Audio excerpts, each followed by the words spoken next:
Fala galera do sétimo ano. Gente, nesse vídeo aqui nós vamos trabalhar a urbanização brasileira. No vídeo anterior nós falamos sobre o processo de industrialização. A industrialização que levou ao processo de urbanização. Então a nossa urbanização é uma consequência do processo de industrialização, o que já ocorreu em outras partes do mundo. O sociólogo francês Henri Lefebvre diz que o processo de industrialização é o indutor do processo de urbanização. A urbanização, de uma maneira simplificada, é o aumento da população urbana em detrimento da população rural. Então, isso nós podemos entender como um processo de urbanização, o aumento do número de pessoas morando em áreas urbanas. E quais são os fatores que levaram as pessoas a se dirigirem para as cidades, né? O que atraiu nas cidades as pessoas? Galera, a gente pode pensar aqui, por exemplo, como o país estava passando por um processo de industrialização, as ofertas de trabalho que ocorriam na indústria, tá bom? Então, isso aqui é um fator que contribuiu para que muitas pessoas procurassem cidades. Os empregos que estavam surgindo na indústria. Também a maior oferta de serviços na área de educação, saúde, lazer, entre outros, vai contribuir para que as pessoas busquem a cidade. Mas também o que ocorreu no campo para que as pessoas decidissem sair do campo e se dirigir para a cidade? As más condições de vida no campo, relacionado ao processo, por exemplo, de mecanização, em que muitos trabalhadores rurais perderam os seus empregos no campo e viam na cidade uma oportunidade de poderem encontrar um novo emprego.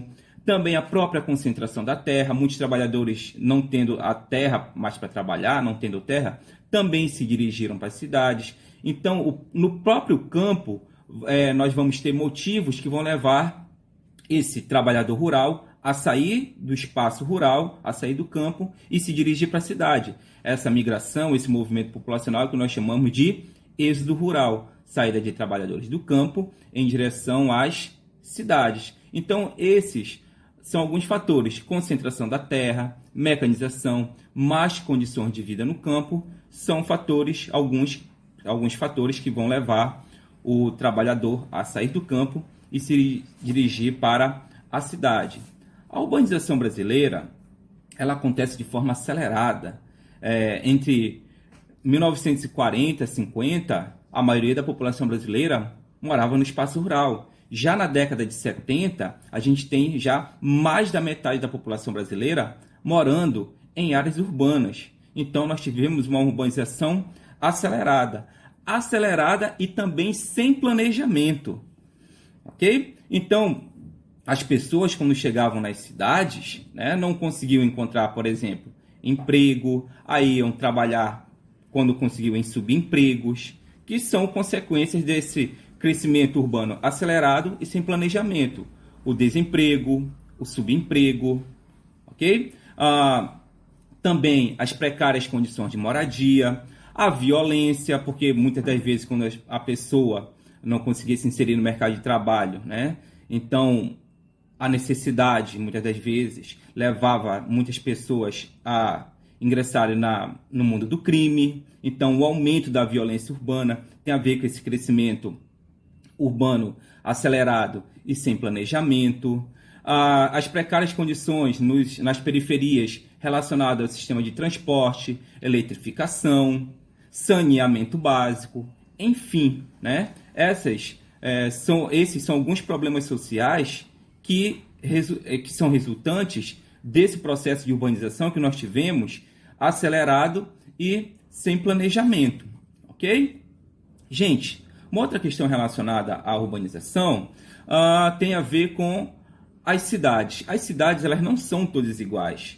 Existem as cidades maiores que exercem influência sobre cidades menores. A esse fenômeno nós chamamos de hierarquia urbana.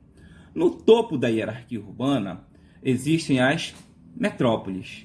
As metrópoles são cidades com grande população, que têm grande importância econômica, né? Então, as metrópoles. Nós podemos falar das metrópoles dividindo elas em 3 grupos. Primeiramente, nós temos a grande metrópole nacional. Quem é a grande metrópole nacional? é a cidade de São Paulo, porque ela exerce influência não só dentro do território brasileiro, mas para além do território brasileiro. Por exemplo, na América Latina.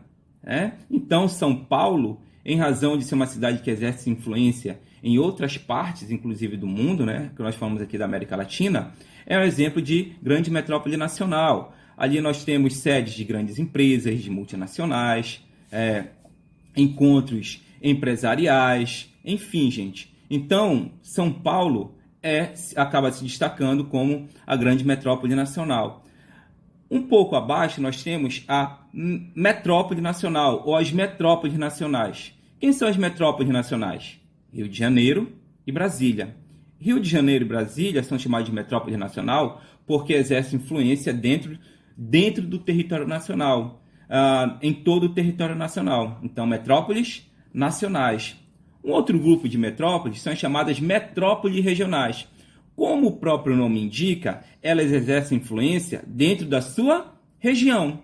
Exemplos: Manaus e Belém, aqui na região norte, Fortaleza, Belo Horizonte, Porto Alegre, Goiânia, são exemplos de cidades que são metrópoles regionais, que exercem influência dentro das suas regiões. Depois das metrópoles, nós temos outro grupo chamado de capitais regionais. As capitais regionais exercem influência estadual, certo? Um outro grupo são os centros subregionais, que são cidades menores ainda, mas que exercem influência sobre cidades vizinhas. E, nessa classificação, os centros de zona. Os centros de zona são cidades de pequeno porte. Ok, gente? É isso, gente.